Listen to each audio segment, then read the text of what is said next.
don't usually do this. I'm driving, and really not gonna look at the camera too much. I'm just gonna try and hold it up here. But I was just musing to myself, which is something I usually do when I drive, and I was kind of thinking about conversations that I would have with the upcoming training class for Warrior 4th class coming up. And in my musings, I got around to say something to the effect of hoorah. The very first class, you know, that was their mantra. But saying it to the 4th class in a way like, do you know what your coach's mantra is? Do you know what the class preceding you, what their mantra is? So Warrior 1st class is hoorah. And I would like to have 4th class, when I say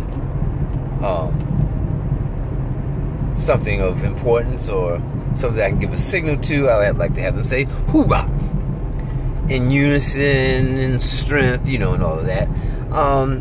If I say something to the effect, say, of we doing a lot for the community, we about the community. If they hear community, it's hoorah, right? Same note as for get it in. If I'm saying something like we're going to be working out in a few minutes and we about ready to get it in, they say get it in. All right, so one is for community, one is for fitness stuff. The third one, so I'm thinking maybe you go inside, you time to dig into yourself,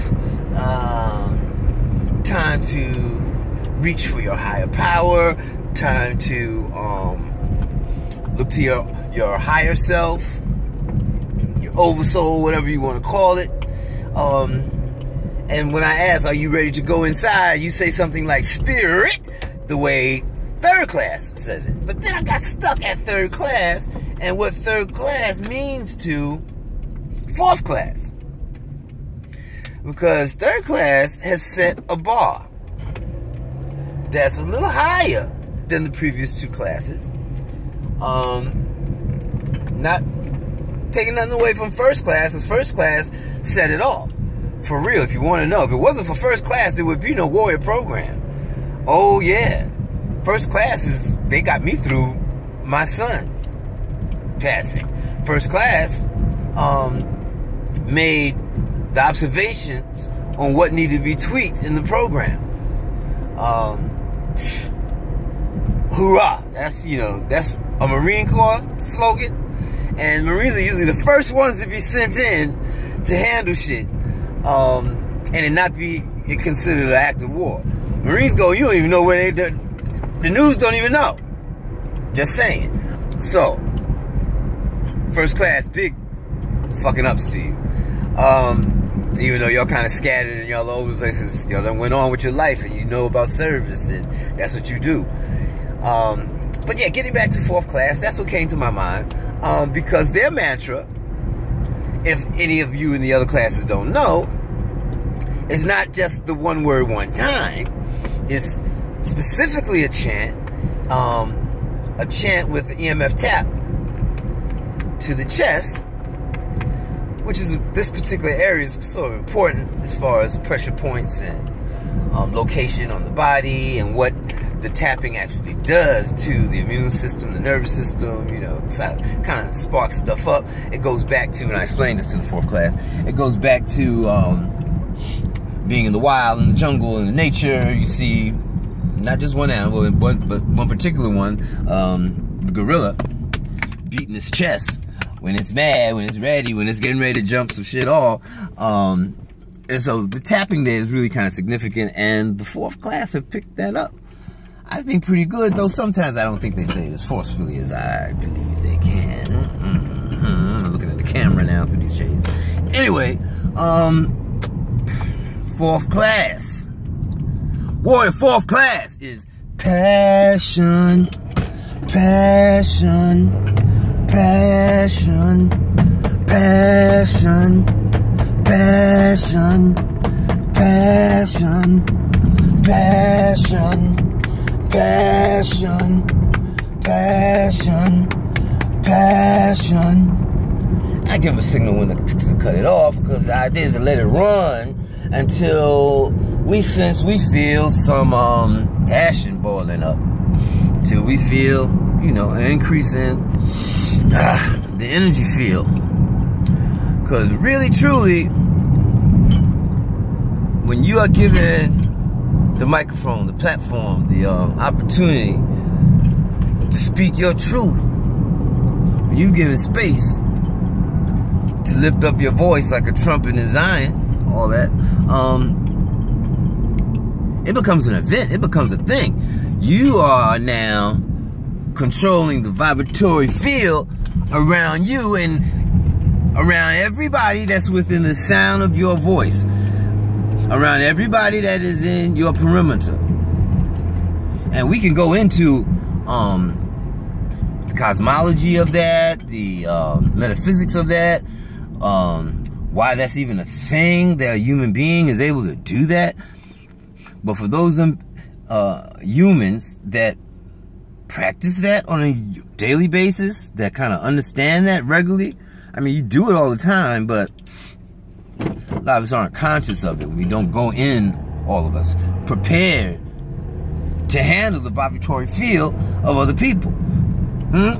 We don't come in prepared a lot of times to be the event. You are in control, you are in charge now. But a group exercise instructor, a GFI, a group X person, a speaker of any sort, tell the truth, a teacher, all that, when you're given that opportunity, I mean, I don't think you should take it lightly. I think you should really kind of relish and be honored in the fact that you get to do that. And don't take it lightly, because you affecting somebody else's life. Yeah. I dropped the phone on that. You affected somebody else's life. So go in knowing that and do it in a knowledgeable way. You don't need to go in, oh yeah, I'm that, I'm all this in a bag of chips. You need to be confident, but you need to be okay with becoming vulnerable in front of your crowd too. In front of your crowd, your tribe, the people that have put in their heart, put in their mind, have decided that yeah, they're gonna listen to you. So they are the ones that are really in control, because if they weren't there listening to you, well, jack be going on. They made the decision that you probably have something worthwhile to give them. They made the decision. They've been drawn to you and you've been drawn to them. I'm kind of rambling and going on, but I can really go deep into this a lot more. I want to see how this video come out, and I'm going to continue on maybe a little bit later. But the day in the life of a trainer, man, of a mobile trainer, likes getting around. I'm on my way to Monument Flats, condos, very expensive condos. I've got several clients out there now. Started off with like one, like last year. I got a few out there now. That's kind of how things go. And then when people, you know, have money, have means, then they're going to pay for stuff. So I'm going out here to a couple of ladies, and I'm going to work them out a little harder than we did yesterday. Yesterday was like a lot of myofascial release stuff. Self-myofascial release. If you're not familiar with that, that's something you need to look up. It's very beneficial to the body. The clients love you if you can give them a understanding what it does to the myofascia in your body, what it does to the tissues, what's getting released, if you can even take them deeper into understanding that your emotions secrete peptides that get lodged in the myofascia, the tissues, the muscles, and they cause restrictions, they cause pain, they cause stiffness, inflexibility. But you go deeper into where the emotions are coming from, and that's thought patterns, and the thought patterns is connected with those emotions that secrete peptides that go into the body. And the ancients understood that certain emotions secreted certain peptides. That's scientific information, based on like fear, martyrdom, anger, all of that stuff, and they lodge in specific areas in association from where the peptides are being secreted. That's deep. Yes, very deep. Yeah, so you can trace emotional trauma to your stiffness or ailments in certain areas of your body. In relation to the pancreas, the adrenals, in relation to the liver, the kidneys. Oh man, the human body is awesome. I mean, it behooves you to study this stuff if you really want to know who you are and what you're capable of. Beyond how you exercise, beyond how you eat, beyond who you hanging with, beyond what color you are, beyond what country you're residing in. It's a lot to do with your mind. Like the X-Men talk about, not the X-Men, but in the X-Men, the young Professor X tells Magneto, the young Magneto, control your mind. Control your mind. Control your mind.